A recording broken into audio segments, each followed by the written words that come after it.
D Nobly Civil Service Academy में आपका एक बार फिर से स्वागत है।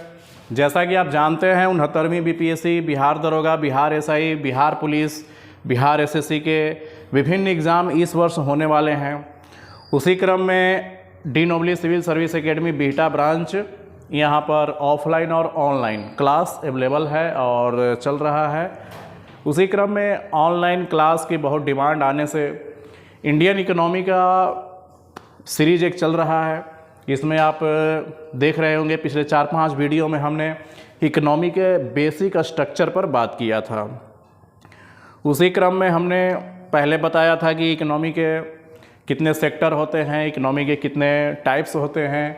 फिर इसके बाद हमने पिछले क्लास में बताया कि इसमें इकोनॉमिक डेवलपमेंट क्या होता है और इकोनॉमिक ग्रोथ क्या होता है। इन दोनों के अंतर आपको समझाया गया। इसके बाद फिर समावेशी विकास, इंक्लूसिव डेवलपमेंट क्या होता है, इंक्लूसिव ग्रोथ क्या होता है। फिर इसके बाद सस्टेनेबल डेवलपमेंट बताया गया कि सस्टेनेबल डेवलपमेंट में क्या होता है।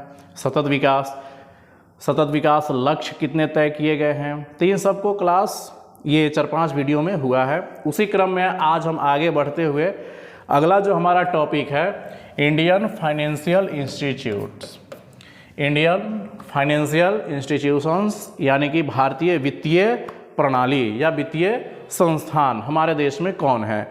तो हमारे देश में वित्तीय संस्थान 2 टाइप के हैं।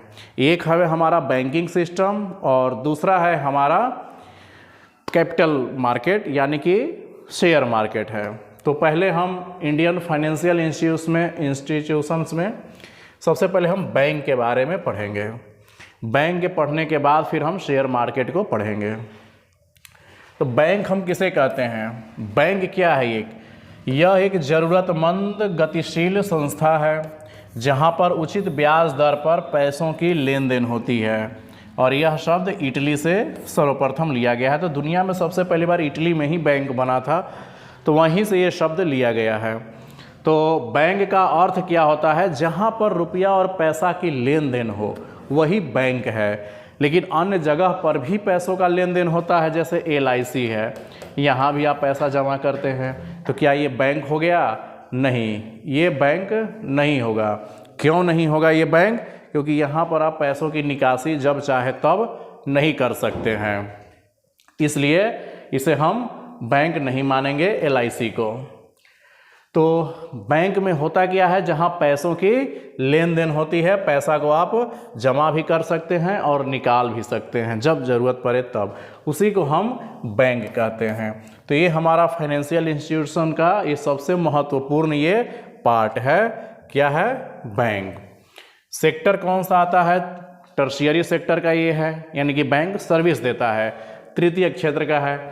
इसका महत्व और उद्देश्य क्या है? बैंकों का खोलने के पीछे सरकार का क्या लक्ष्य क्या था? तो इसके पीछे सरकार का मेन लक्ष्य ये है कि ज़रूरतमंद लोगों को उचित ब्याज दर पर पैसा दिया जाए।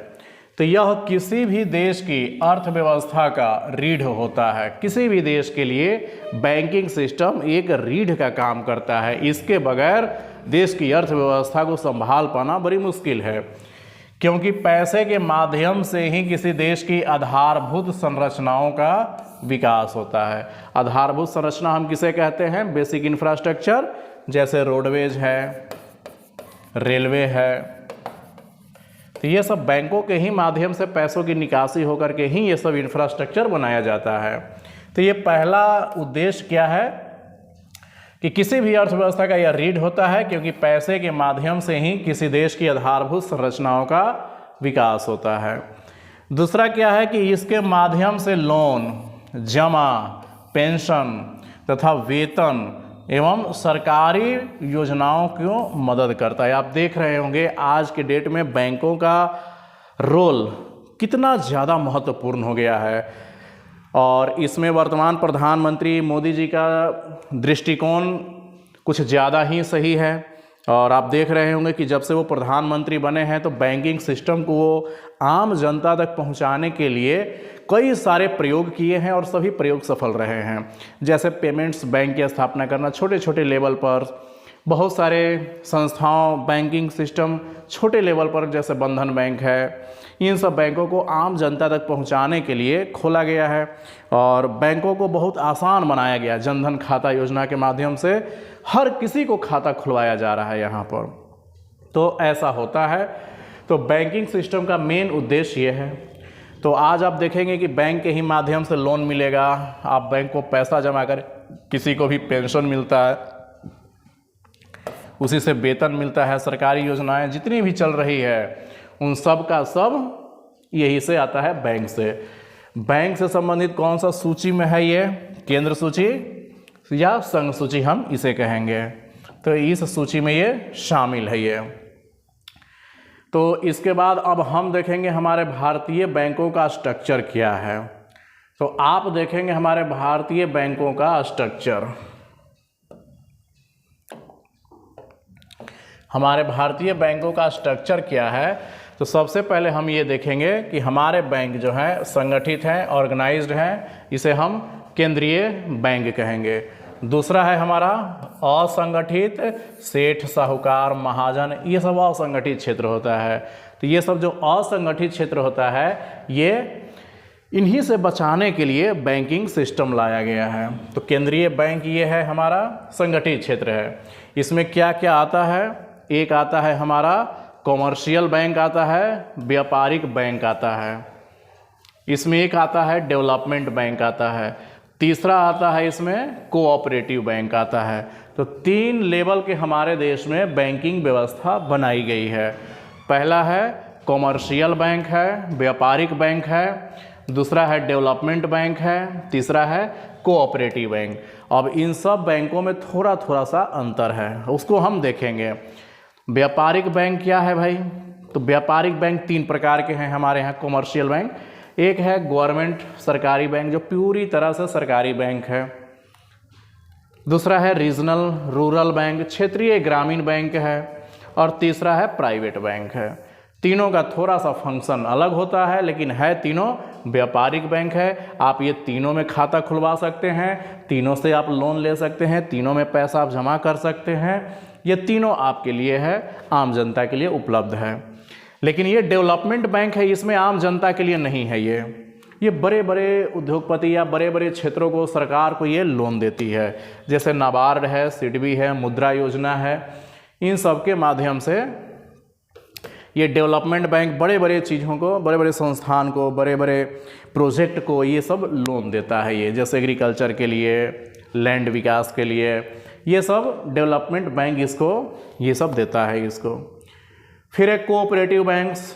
कोऑपरेटिव बैंक्स में भी ये एक तरह से सहयोग पर आधारित बैंक है, जो पहले चला था, अब इसका अस्तित्व धीरे धीरे समाप्त होते जा रहा है। तो कोऑपरेटिव बैंक्स भी 3 प्रकार के होते हैं। सेंट्रल कोऑपरेटिव बैंक्स, केंद्रीय सहकारी बैंक, दूसरा है राज्य सहकारी बैंक, स्टेट कोऑपरेटिव बैंक्स, तीसरा है primary cooperative land development bank भी हमसे कहते हैं। तो इस प्रकार से ये हमारे बैंक का फंक्शन है ये। और इन बैंक को फंक्शन में सबसे ज़्यादा जो बैंक के फंक्शन के बारे में आपको पढ़ना है वो 2 चीज़ों के बारे में आपको पढ़ना है। पहला तो एक आपका सरकारी गवर्नमेंट बैंक के बारे में, जो आज हमारे देश में टोटल इसकी संख्या 12 है। और दूसरा आपको जो पढ़ना है, इस सबको रेगुलेटरी जो बॉडी है, ये व्यापारिक बैंकों का रेगुलेटरी बॉडी आरबीआई, तो आरबीआई के फंक्शन के बारे में पढ़ना है, जो इसको हम अगले क्लास में डिटेल से देखेंगे। तो अभी हम देख लेते हैं कि हमारे देश में गवर्नमेंट सरकारी बैंक 12 सरकारी बैंक बचे हुए हैं, कौन कौन से हैं। तो पहले तो इसके बहुत ज़्यादा था, धीरे धीरे इसको मर्ज किया जा रहा है। तो बैंक सबसे पहले देखिए, बैंक ऑफ बड़ौदा है, बैंक ऑफ इंडिया है, बैंक ऑफ महाराष्ट्र है, केनरा बैंक है, सेंट्रल बैंक ऑफ इंडिया है, इंडियन बैंक है, Indian overseas bank, Punjab national bank, Punjab and Sindh bank, union bank of India, UCO bank है, एसबीआई। तो टोटल मिलाकर के ये 12 बैंक हैं, इसके हेडक्वार्टर भी लिखे हुए हैं। तो आपको चाहिए कि इन सब को नोट्स बनाना चाहिए और नोट ज़रूर करिएगा इन सब के बारे में। तो आगे कंटिन्यू हम क्लास करते रहेंगे। तो छोटे छोटे स्टेप से ही हम, छोटे छोटे कॉन्सेप्ट से ही हम बड़ी बड़ी चीज़ें सीख रहे हैं और आप लगातार इस वीडियो को देखते रहिएगा। तो मेरा दावा है कि इकनॉमी आपको इतना अच्छे से समझ में आएगा कि इससे आसान फिर दूसरा सब्जेक्ट आपको नहीं लगेगा। तो चलिए आज के क्लास हम यहीं पे रोकते हैं। धन्यवाद। चलो इसको रोको।